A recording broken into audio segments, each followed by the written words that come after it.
ဟုတ်ကဲ့ပါမင်္ဂလာပါဒီနေ့ဟိုတာပေါ့ကျွန်တော်ဟိုတာညီငယ်တယောက်မေးတာလို့ရှိတယ်အကိုတဲ့ကျွန်တော်ကောင်မလေးတယောက်ကိုတဲ့ကြိုက်နေတယ်တဲ့ဘယ်လိုလုပ်ရမလဲဖြေပေးပါလားတဲ့အဲ့ဒါကိုတော့ဘယ်လိုလုပ်ရမလဲဆိုတော့ကအရင်ဥဆုံးပေါ့သူ့အကြောင်းကိုအရင်လေးလာပါနော်ဟိုဥပမာဆိုအစားတောက်တွေ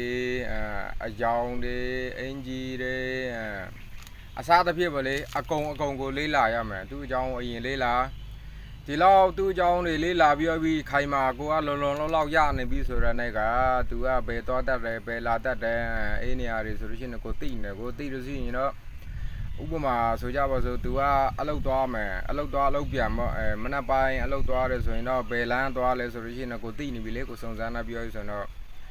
ဥပမာဆိုလို့ရှိရင်တော့ကောင်မလေးကဥပမာအနေရောင်ကြိုက်တယ်ဆိုကြပါစို့အနေရောင်ကြိုက်တယ်ဆိုလို့ရှိရင်အေးသူသွားမဲ့လမ်းမှာအေးဘယ်လိုပြောမလဲသူကိုမြင်ဟိုကိုသူကဟိုတာမြင်နိုင်တဲ့လောက်တဲ့နေရာမှာပေါ့အဲ့နေရာမျိုးမှာကိုကထိုင်နေပြီးတော့ဟိုဘယ်လိုပြောမလဲဟိုအင်ကြီးအနေရောင်တို့ဘာပဲဖြစ်ပေါ့ဟိုတခုပေါ့ကွာဟိုအနေရောင်ပုံစံမျိုးတွေကိုကကင်ဆောင်တာမျိုးတွေဖြစ်နေရမှာဥပမာဆိုတော့ကိုကအနေရောင်ကိုလည်းအနေရောင်ကြိုက်နှစ်တတ်တာပေါ့အဲ့လိုမျိုးပြီးကြရင်ဟိုတာအစားတောက်တွေဒီအသီးအနှံတွေဥပမာဆိုလို့ရှိရင်တော့ကောင်မလေးကဟိုတာတရက်သီးကြိုက်တယ်ဆိုကြပါစို့တရက်သီးကြိုက်တယ်ဆိုလို့ရှိရင်တော့အဲ့မျိုးပေါ့သူတွေ့နိုင်မဲ့နေရာမှာကိုကတရက်သီးစားပြနေတာမျိုးတွေကိုလည်းတရက်သီးကိုမတားကြီးဟိုတာဘယ်လိုပြောမကိုလည်းမတားကြီးကြိုက်နေကိုလည်းဟိုတရက်သီးကိုဟိုကြိုက်နှစ်တတ်တယ်ပေါ့အဲ့လိုပုံစံမျိုးဖြစ်အောင်ဖန်တီးရမယ်ပြီးကြရင်ဒီဘယ်လိုပြောမလဲကောင်မလေးကဘာသာရေးသမားလားဘာသာဥမာကွာဘာသာရေးလောက်တဲ့ယောက်ျားတွေကိုကြိုက်လားဆိုလို့ရှိရင်သူရှိမှာဟိုဘယ်လိုမှကိုဘာသာရေးကိုမတားကိုင်းဆိုင်တဲ့လူတယောက်အဖြစ်ဟန်ဆောင်ရမယ်ဟိုဘယ်လိုမှဘာသာရေးလောက်ပြနေတာမျိုးတွေပါတယ်ဗောလေဥပမာဆိုကောင်မလေးကဒီအလုပ်ကြိုးစားတယ်ဒီဟိုကြိုးစားပြီးတော့ဟိုယောက်ျားပီတနေတတ်တဲ့ယောက်ျားမျိုးတွေကိုကြိုက်တယ်လားအဲ့ဒါမျိုးတွေဆိုရင်တော့သူအကြိုက်ကိုနေပြရမှာပေါ့အမှန်တကယ်မှာတော့သူကြိုက်တဲ့ဟာတွေနဲ့ကိုကဆန်းကျင်ဘက်ဖြစ်ကောင်းဖြစ်မှာနော်ဒါပေမဲ့ကိုကသူနဲ့ဟိုရည်စားမဖြစ်ခင်ချိန်တည်းရတော့ဟန်ဆောင်နေပြရမှာအဲ့ဒါတွေအကုန်လုံးကိုနေပြပြီးရောပြီးဆိုလို့ရှိရင်တော့သူဟိုတာဘယ်လိုပြောမရည်စားစကားစပြောလို့ရပါပြီ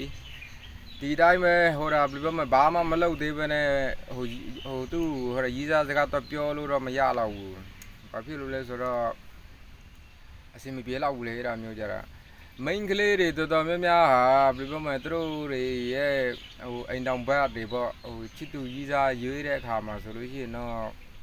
ဒီဘယ်လိုမှသူတို့ ਨੇ အကြိုက်ချင်းတူတဲ့ယောက်ျားမျိုးတွေဆိုလို့ရှိရင်တော့ပိုသဘောကျကြတယ်အဲ့ဒါမျိုးတွေပေါ့ဒီအယောင်တွေအစားအသောက်တွေအစားတစ်ဖြစ်ပေါ့လေနော်အမျိုးပေါ့လေအဲ့ဒါမျိုးတွေဆိုတော့မိန်းကလေးတွေပိုသဘောကျတယ်အဲ့ဒါမျိုးတွေကိုလိုက်လုပ်ပြီးဆိုရင်ရှိရင်တော့သူ့နဲ့ချင်းကပ်ပါသူ့နဲ့ဟိုရည်စားဖြစ်ပြီးဆိုတော့ကိုလိုချင်တဲ့ဟာရပြီးဆိုရင်တော့အဲ့ဒါတော့ကိုယ့်သဘောပဲလေဟိုပြောမှကိုကအနေရောင်မကြိုက်ကြောင်းတရက်တီးမကြိုက်ကြောင်းပူလင်းပြောလိုက်ပေါ့အဲ့ခါကျရင်တော့ကိုလိုချင်တဲ့ဟာရပြီဟုတ်အဲ့ဒါပဲကွာဒါပေမဲ့အခုကိုပြောတဲ့ပုံစံမျိုးဒါဟိုရညီငယ်လိုက်လုပ်မယ်ဆိုလို့ရှိရင်တော့လုံးဝအဆင်ပြေတယ်တကယ်လို့ကိုပြောတဲ့ပုံစံမျိုးညီငယ်လိုက်လုပ်တယ်အစင်မပြေဘူးဘာမှမထူးခြားလာဘူးဆိုလို့ရှိရင်တော့ဟိုညီငယ်ဟိုလိမ့်စာပို့လည်းခဲ့ပါဟိုညီငယ်ရှိတဲ့နေရာထိကိုကိုယ်စိတ်နဲ့ကိုသွားပြီးတော့ဟိုအပားရိုက်ခံမှာ